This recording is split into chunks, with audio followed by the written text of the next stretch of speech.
En la película de Superman 1, en la película yo creo que de principios de los 80, hay una escena en la que la protagonista, la periodista Lois Lane, se cae de un helicóptero.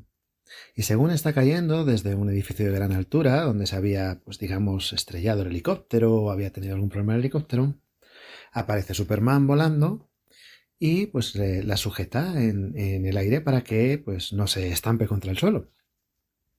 Y entonces tiene esa expresión en la que le dice a la periodista: no se preocupe, yo la sujeto. Y la periodista pues mira hacia el suelo, todo el abismo que hay debajo de ellos, y le dice: ya, pero ¿y quién le sujeta a usted? Porque claro, evidentemente Superman volaba, pero eso pues tenía sus problemas de comprensión para las personas que no estaban acostumbradas a ver a un kryptoniano volando.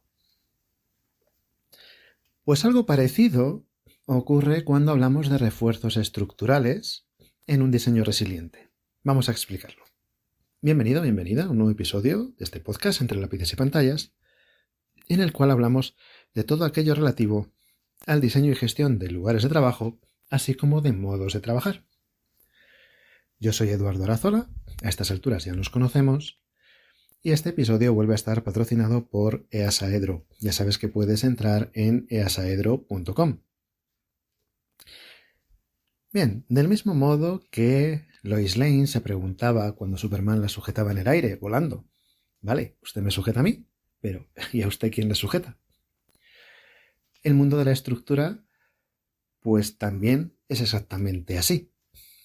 Verás, no sería la primera vez que cuando hay que instalar en algún edificio, pues por ejemplo, un elemento de gran peso, como pueda ser un rack, como pueda ser un armario ignífugo, y el edificio, pues por ejemplo, las plantas del edificio tienen un suelo técnico, se tiende a buscar la especificación de ese suelo técnico para que no se rompa. Es decir, pues que si se va a colocar un armario ignífugo que mide a lo mejor pues 80 por 80 centímetros, por decirte algo, y que pesa pues 400 kilos, pues claro, bueno, eso son 0,64 metros cuadrados. Pues son 400 kilos que se van a repartir aproximadamente, pues eso, en 0,64 metros cuadrados. Estás hablando de una carga de ¿cuánto? De 700 kilos por metro cuadrado, una cosa así. Es bastante elevada. ¿Cuál es la preocupación que suele surgir? Caramba, ¿y esto va a tener algún problema estructural? ¿Y cuántas veces no nos hemos encontrado con que nos dicen: no, mira, pero esto lo arreglamos poniendo un suelo técnico que tenga una estructura en doble dirección, y entonces ya ese suelo técnico pues, soporta una barbaridad, 1.200 kilos por metro cuadrado, por ejemplo, o 1.500 o 1.000, da igual, lo que sea, por encima de esos 700, 800 que nos hacen falta. Y claro, para cualquiera que tenga una cierta, no ya formación siquiera, un cierto entendimiento de cómo funciona una estructura portante y de cómo funcionan las cargas que se distribuyen a lo largo y ancho de una estructura portante, ese tipo de afirmaciones no dejan de resultar sorprendentes. ¿Por qué? Pues porque, igual que la pregunta de Lois Lane: muy bien, usted me sujeta, pero ¿quién le sujeta a usted? Es decir, ¿de qué me sirve tener un suelo técnico que tenga una capacidad portante de 1.200 kilos por metro cuadrado si ese suelo técnico está apoyado en un forjado que tiene una capacidad de sobrecarga de 300 kilos por metro cuadrado? ¿A mí qué más me da que lo que ponga encima soporte 1.200 o 5.000 o 300.000 kilos por metro cuadrado? Si eso se apoya sobre un forjado que soporta una sobrecarga de 300 kilos o 250 o 450 o lo que sea, el problema no es el suelo técnico, el problema es el forjado que tiene que soportar todo ello. Y así podemos seguir. En algunas situaciones, y ya pues son muchos años, pues hay veces pues que por ejemplo hay que instalar en alguna de las plantas pues el típico archivador rodante, que bueno, pues que tiene un peso muy elevado. Y en algunas ocasiones pues se nos ha sugerido que, oye, pues como eso pesa más de lo que el forjado puede soportar, pues que se reforzará el forjado poniendo alguna viga por debajo de ese elemento de archivo rodante. Volvemos a lo mismo. Vale, si tú puedes poner una viga, 2, 3 o 4, y puedes poner unas vigas de acero o de hormigón armado o de madera o de fibra de carbono o de lo que tú quieras, que puedan tener un canto de 30, 40, 50, 120, 400 centímetros de canto, lo que tú quieras. Y vas a conseguir que ese forjado no se rompa. Pero ese forjado va a unos pilares o a unas vigas de segundo orden, que están calculados, diseñados y dimensionados para abordar o acoger esa carga que le entrega ese forjado, que está dimensionado para una determinada carga a su vez.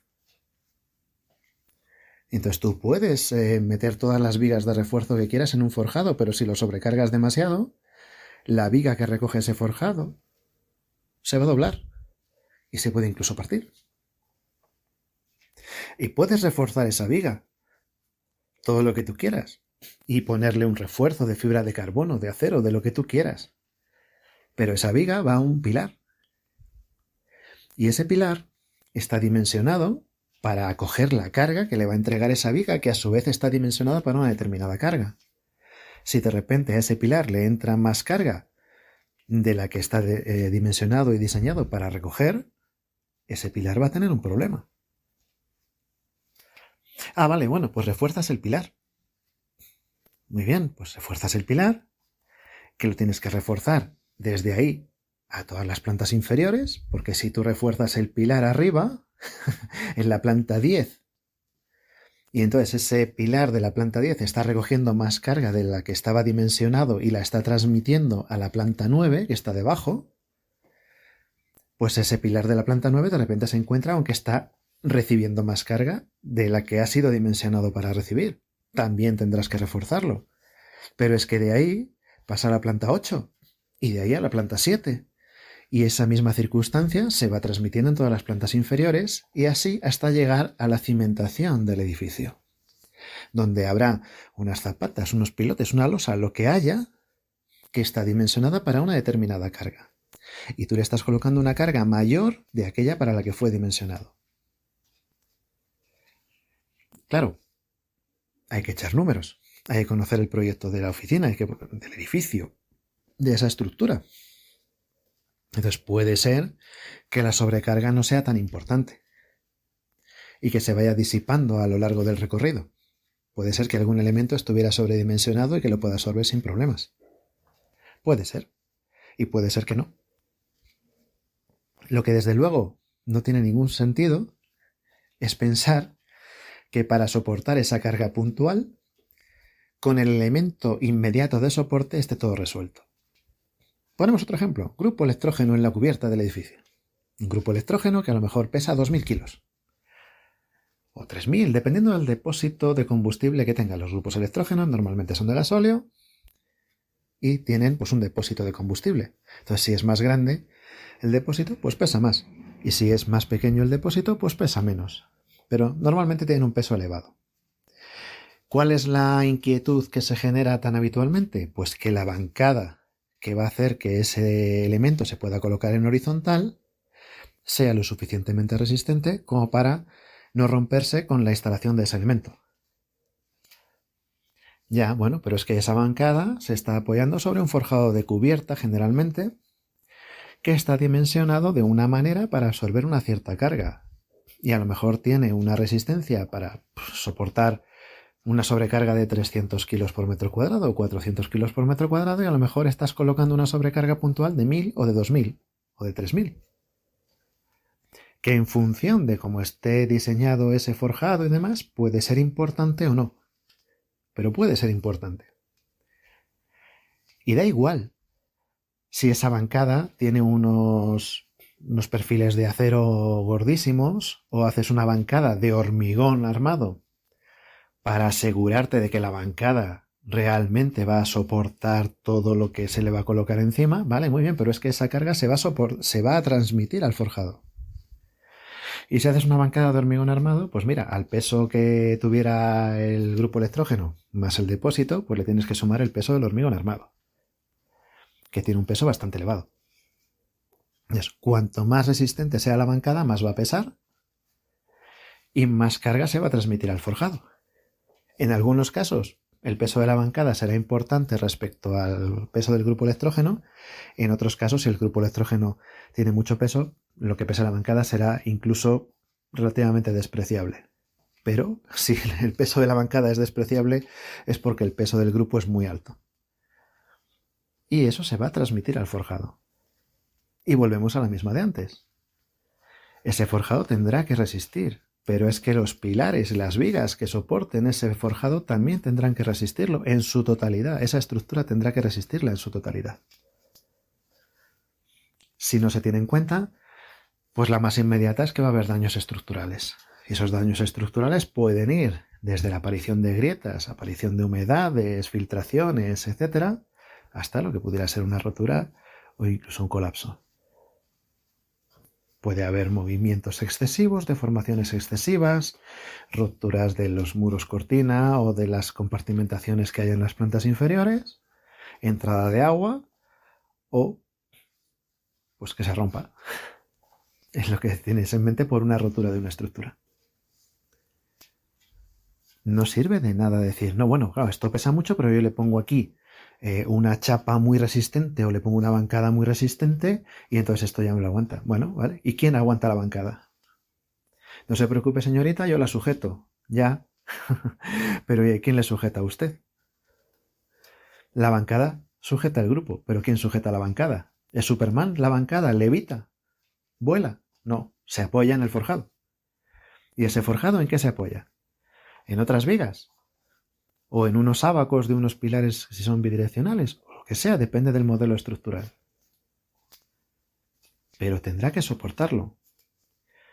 Claro, si una cubierta ha sido diseñada, por ejemplo, para tener unos raíles con unas góndolas para la limpieza de los muros cortina y para tener unas máquinas de aire, y luego se llena de grupos electrógenos, puede haber un problema estructural. Si cuando se hizo el diseño estructural se plantearon ya las posiciones de los grupos electrógenos, pensando en que va a ser un edificio de oficinas y con diseño medianamente resiliente, va a necesitar de grupos electrógenos, aunque sea mínimamente para los ascensores en caso de incendio, pues habrá que tener previsto una serie de lugares donde se tenga la seguridad por diseño de que se soporta una sobrecarga de grupo electrógeno. Ahora, si se hace un forjado tal cual y luego pues empiezan a colocar los elementos a posteriori con esa expresión tan habitual de que esto lo aguanta todo, que eso de aguanta es algo que a las personas de estructura no suena nada bien, porque quiere decir que aguanta, quiere decir que resiste, que se deforma, que quiere decir que aguanta, ¿no?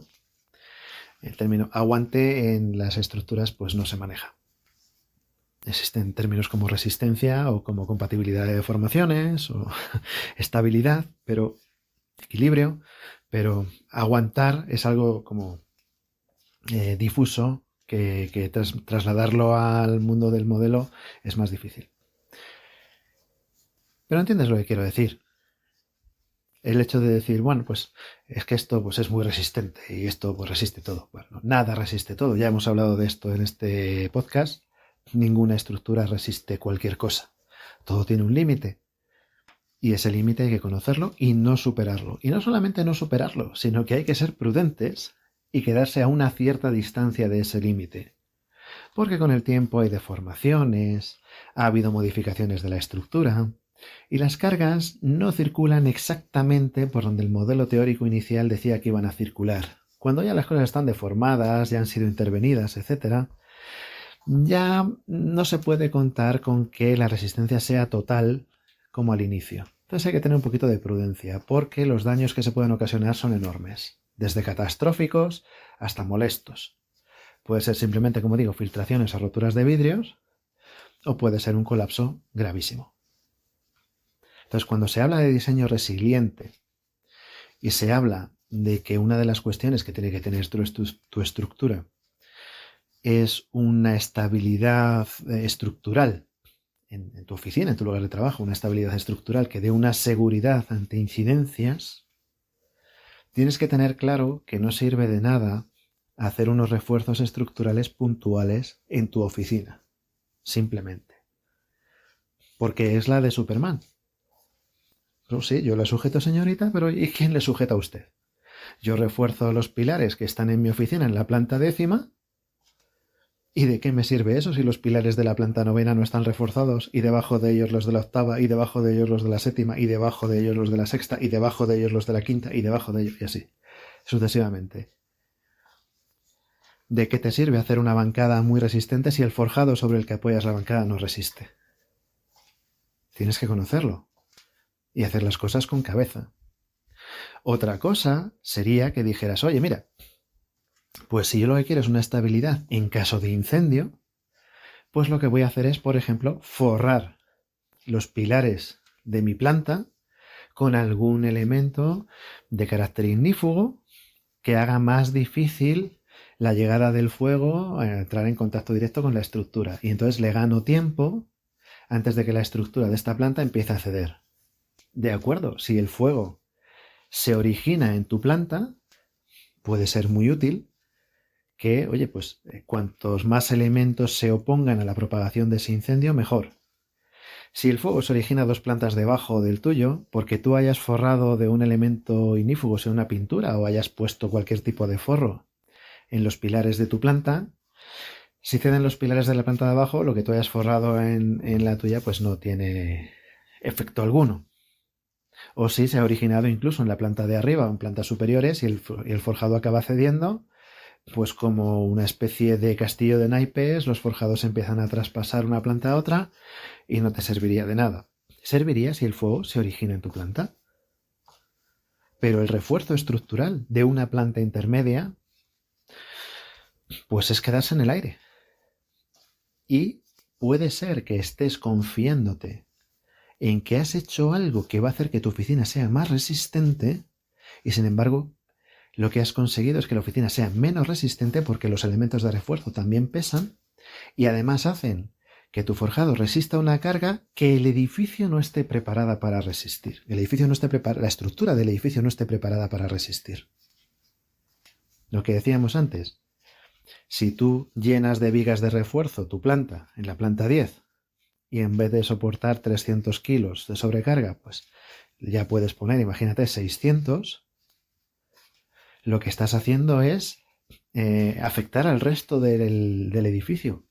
Y piensas que con eso que has hecho has tenido una mejora y lo que has tenido es un empeoramiento enorme. Y de hecho estás provocando una situación muy peligrosa y muy arriesgada, que incluso puedes provocar una catástrofe.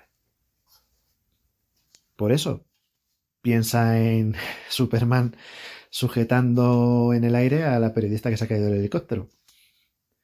Y es una buena forma, a lo mejor, de entender por qué esos refuerzos que tantas veces se plantean, de, mira, cambiamos el suelo técnico por otro, o echamos hormigón debajo del suelo técnico y así ya nos aseguramos de que esto no se hunde, y ese refuerzo de hormigón que has metido ahí de 15 centímetros o 18 centímetros de espesor, pues a lo mejor has metido ahí otros cientos de kilos adicionales, justo debajo del armario ignífugo, ¿no?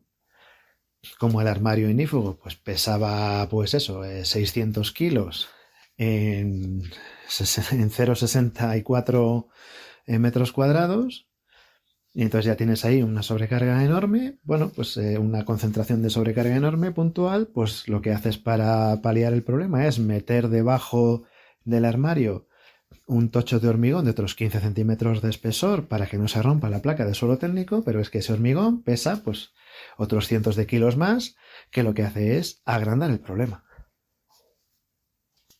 Todo para que no se te rompa esa loseta de suelo técnico, pero no estás pensando en lo que hay por debajo, que es la estructura real del edificio. Y vuelves a la misma situación de la película de Superman. Yo tengo en mente siempre una persona que a veces se tropezó y en sus manos tenía algo. Pues imagínate, un lapicero, unas gafas, lo que fuera. Y cuando vio que se caía, recuerdo perfectamente, pues agarrarse a ese elemento que tenía en su mano. evidentemente se cayó al suelo. Si tú te estás cayendo al suelo y el elemento al que te agarras simplemente lo tienes en la mano, ese elemento se va al suelo contigo. No te puede soportar. Ahora bien, si tú te estás cayendo y te agarras a una barandilla y esa barandilla soporta tu peso, entonces, de acuerdo. Si la barandilla no soporta tu peso, lo que va a pasar es que te vas a caer y te vas a llevar por delante la barandilla. Es que es todo el tiempo lo mismo. Para que una estructura soporte algo, lo tienen que soportar todas las partes de la estructura. En el momento en el que una ceda, la carga ya no se puede distribuir y la estructura se puede ver muy afectada. Espero que con estos ejemplos así tan, digamos, pues no sé llamarlos bobos, simples o yo qué sé, gráficos o como lo quieras ver, o cinematográficos, ayude a que algunas de las personas que andan colocando unas bancadas que son más pesadas que el elemento que van a soportar y están provocando unas sobrecargas todavía mayores dentro de una estructura que es la que le debería preocupar y no tanto el elemento final de cobertura, pues empiezan a entender cómo funciona una estructura de un edificio y no hagan barbaridades como las que tantas veces se ven. Como siempre, lo más interesante, vuestros comentarios. Hasta pronto.